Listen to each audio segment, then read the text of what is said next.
Hello, everybody. I was asked a question a couple weeks ago. What's the correct way to store yarn? To it's one of those. It's whatever you feel is necessary for your yarn. Everybody's different.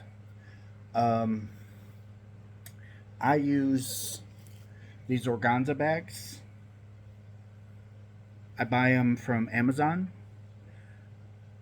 and I just put my yarn in them. It's a mesh bag, so it's going to keep out a lot of bugs and things that get in. Um, so I use the organza bags, and I also use a contractor's tote. It's a solid black bottom with a yellow lid. I buy them at Lowe's. They're about $16 a piece per tote. They're 27 gallons. A lot of people like to buy the clear totes so they can see what's in them. I don't like the clear totes. This is my opinion, but the light will fade your yarn. A lot of people, oh, well, light can't get to my yarn. Okay. But for my peace of mind, I want dark, whether light can get it or not. Because you just never know where a light might be coming in it. So, I use the organza bags. I put my yarn in them. Just like this. This is just going to be a quick few-minute video just to show you guys how I do my yarn. These organza bags that I buy at Amazon,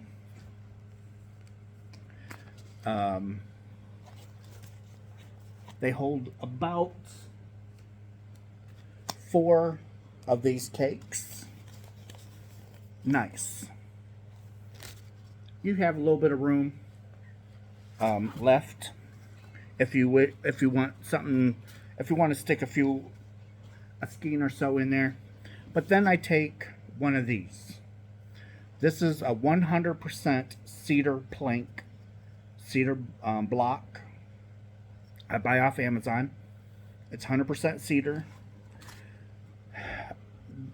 They are a little pricey, but it does help maintain odor control, and it will also help keep away certain bugs. And over time, these cedar planks lose their smell. So all you have to do is just take a little bit of sandpaper and just rough it up over both sides, and you're good to go. And it will last for a long time. And then as you can smell that the smell is going away, you just sand it down a little bit. So I just take 1 or 2 and I just drop it in my bag, just like so. And sometimes I'll put it on the back side as well. I'll put 2 in per bag. But one will do it if you're storing them in a tote or a box, because the box or tote will help seal the smell in. So by putting 1 in each bag, and these are breathable bags, the smell will permeate throughout. So I just cinch it up like that, and we are good to go. And then I just either stick it down in my tote, however I want to put it in there. So I hope this answers your question. This is how I store my yarn. Everybody's different, and as far as I know, there is no right or wrong way. It doesn't, Just because I store 'em my way doesn't mean your way is wrong. We store our yarn how we think it should be stored, if that makes sense. Uh, I used to store my yarn in a box. I didn't have the organza bags. I didn't have the cedar planks. I didn't have any of this, I call it fancy stuff. I had a box. And I used to store them in plastic bags. I have come across where storing them in a plastic bag that does not breathe can damage your yarn pretty good. Moisture in itself will damage your yarn. Light will damage your yarn. So if you just want to do an experiment, take a skein of yarn and leave it in the sun, and then leave one out of the sun,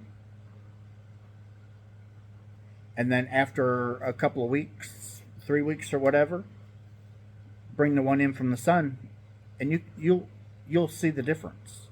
So that's why I store mine in a black tote, so there's no light. It does make it difficult to know what's in there.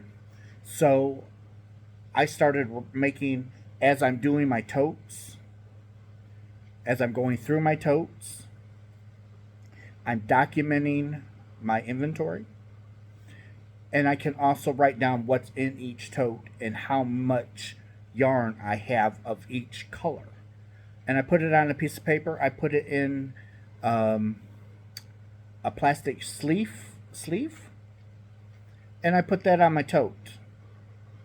So when I go looking for totes, I can read that list, and I know what's in there. I don't even have to open it up. And then as I take yarn out, I will correct the paper that's on the tote saying, hey, I took this. Or I could have added. A couple of skeins. So that's one way to help track your yarn. So anyhow, I wanted this to be short and sweet. I love you guys, and I will see you in the next video. Goodbye.